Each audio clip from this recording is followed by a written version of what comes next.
ये ओशो जगत में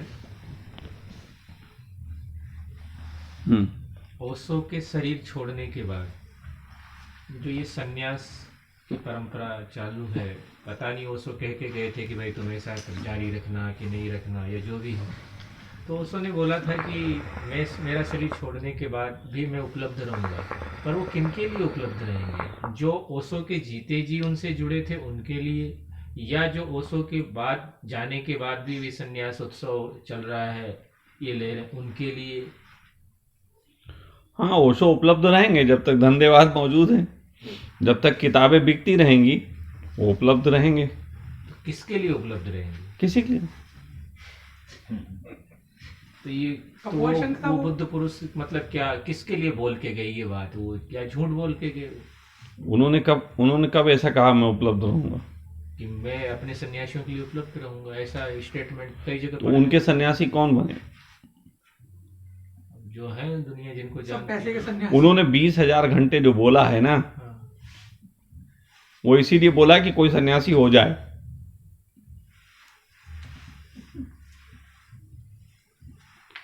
उनके 20,000 घंटे का अगर कंक्लूजन निकालो तो वैसा आदमी तो होना मुश्किल है।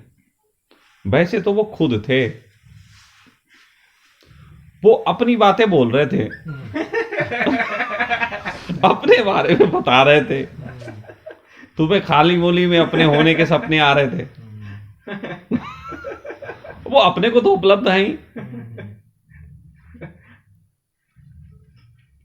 20,000 घंटे का अगर कोई कंक्लूजन निकाले तो इस पृथ्वी पे एक ही आदमी है जिसने वो 20,000 घंटे पूरे सुने, जो भी 20, 22, 25, 30 जितने हजार घंटे हैं एक ही आदमी ने पूरे सुने। बताओ कौन? नहीं नहीं नहीं, एक आदमी और है, चैतन्य कीर्ति। कहाँ है मेरे चैतन्य कीर्ति? दरवाजे के बाहर। अच्छा, बाहर। चलो, गोबर लग गया था आज उनमें। जब मैं चैतन्य को पहन के घूम रहा था तो उसमें गोबर लग गया था। तो चैतन्य कीर्ति ने सुना है 20,000 घंटे। चैतन्य कीर्ति बता दें क्या उस 20,000 घंटे जैसा कोई आदमी उन्हें नजर आया ओशो के अतिरिक्त?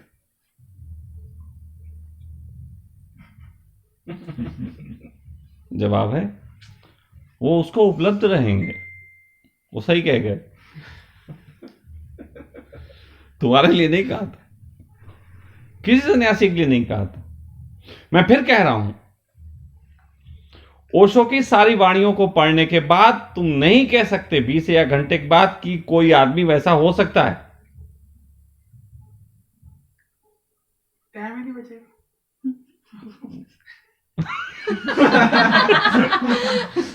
देखा?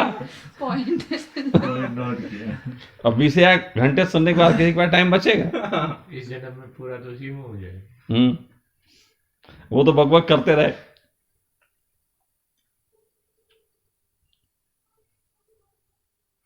तो इसलिए वो किसी को उपलब्ध नहीं होंगे। अच्छा, उपलब्ध हो जाएंगे तो क्या वो व्यक्ति कहेगा कि मैं अब मैं हूं? वो कहेगा मैं वो हूं। तो ये बड़ा खेल है। ये सब वाणियां हैं, ये हौसला देने के काम आती हैं, बूस्ट करने के काम आती हैं। पकअप पकअप, और जोर से कूदो। लंगूर कूद रहे हैं, ध्यान कर रहे हैं, इसमें हौसला बढ़ाती हैं। बस इतना बूस्ट करने के लिए गुरु लोग ऐसी बातें करते हैं, मैं जब नहीं रहूंगा मैं तुम्हें उपलब्ध रहूंगा, मैं अपने सन्यासी को हर समय उपलब्ध रहूंगा। तो वो कद्दू उपलब्ध रहेंगे? वो तो वही गुब्बारे की हवा निकल गई, वो उपलब्धि है। हाँ ना, वो तो उपलब्ध है, कहाँ गई? जीना यहाँ मरना यहाँ, इसके सिवा जाना कहाँ। जी चाहे जब हमको आवाज दो, हम घुस जाएंगे गुब्बारे में हवा की तरह।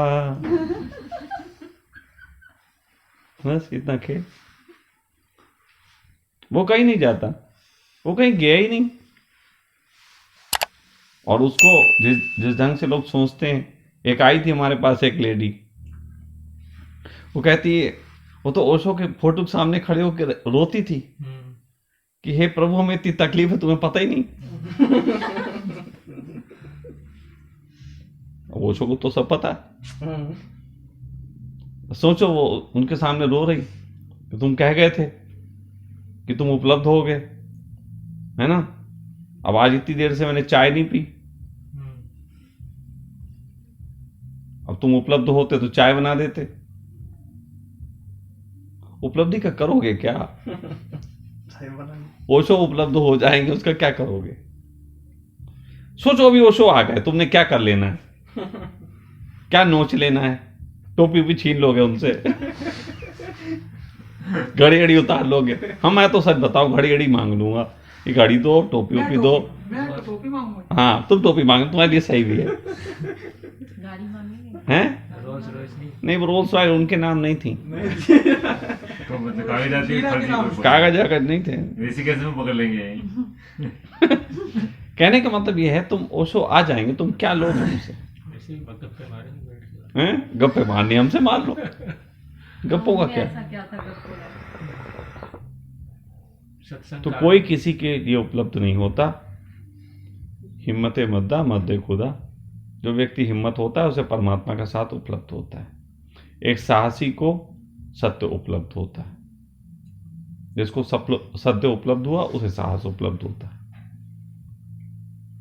एक ही सिक्के के दो पहलू हैं, साहस और सत्य, ये अलग अलग नहीं। तो अभय हो जाए तो आज वही जीता, उसको सब उपलब्ध है। उसको कृष्ण भी उपलब्ध है, उसको कृष्ण भी उपलब्ध है, उसको नानक भी उपलब्ध है, उसको बुद्ध भी उपलब्ध है, उसको सब उपलब्ध है। और जिसको नहीं उपलब्ध उसको कोई उपलब्ध नहीं। अब लोग कई बार तो भूल जाते हैं कि माला पहनने के बाद जिम्मेदारी बढ़ती है। हालत यह है लोगों की कि वो कहते हैं कि हमने संन्यास ले लिया, अब हमारी कोई जिम्मेदारी नहीं। अब गुरु ही करेगा जो करेगा। हाँ, तो गुरु ही करेगा। अंतिम हाँ, अंतिम। तो गुरु ने काम कर दिया, तुम्हें चूतिया बना दिया। अब तो गुरु ही कर रहा है, हाँ। सारी बेवकूफियां गुरु ही करवा रहा है। ये सब, मैं इन सब चीजों से सहमत नहीं होता हूं। मैं कहता हूं don't miss me, don't follow me. The best चीज है कि जिन बातों से तुम्हें सीख पाओ उन्हें सीख लो, जिनसे नहीं सीख पाओ उन्हें साइड में रखो, उन्हें समझो सुना ही नहीं। सच बात है, ये भी नहीं कहो कि वो गलत, ये कहो उन्हें सुना ही नहीं, जरूरत ही नहीं। जितने से काम चलता उतने चलाओ ना। फोकट का ग्रंथ पढ़ के क्या करोगे? आप सोचो कि कृष्ण जो हैं अर्जुन को गीता बोले, अब गीता से उनका काम चल गया और वो युद्ध लड़ने जा रहे हैं। उन्हें ठीक है, अब धनुष उठा लेते हैं। तो अब उसकी जगह अगर कृष्ण समझदार ना हो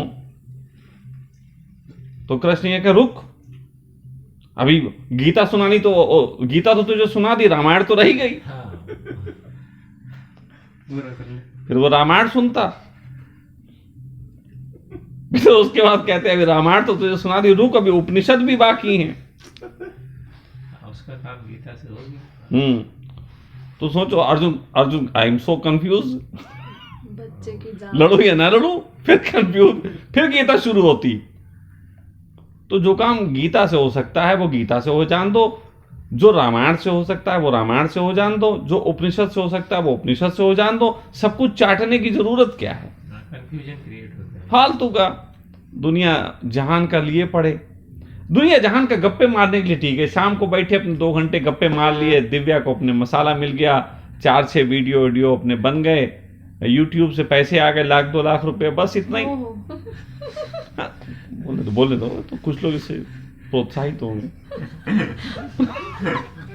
सका आप जैसे कहते हो ना कि गुरु ऐसा होता है वैसा होता है, मेरे अंदर से हर बार हंसी निकलती कि सका अपने बारे में बता रहे गुरु ऐसा होता है। और किसके बारे में बताएंगे? हमने दूसरे की जिम्मेदारी ले ही नहीं रखी, दूसरे का ठेका ही नहीं ले रखा, तो अपने बारे में बताएंगे। किसके बारे में बताएं? हाँ, एग्जाम्पल जो हमारे जैसे मुझे लगते हैं वो बता देते हैं, ये बात अलग है। एक बार हमसे बोले आप तो जब भी मुकाबला करते हो अपना सीधे बुद्ध महावीर ये वो सबसे कर लेते हो। मैंने कहा हमसे कहा गया है कि लड़ो और शेर से लड़ो,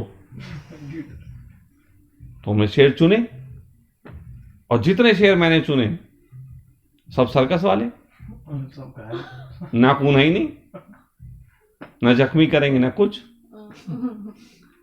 और क्या, अब मैं सोचो अगर मैं अपना कंपैरिजन मोदी जी से कर लूं, नाखून मार देंगे। नहीं है।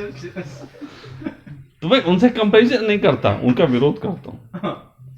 कंपैरिजन कैसे बुद्ध से, महावीर से, शांत शांत लोग, ये सब हमारे लिए बिस्तर बिस्तर साफ करके रखेंगे स्वर्ग में कि आते होंगे सखा। हाँ बोलो।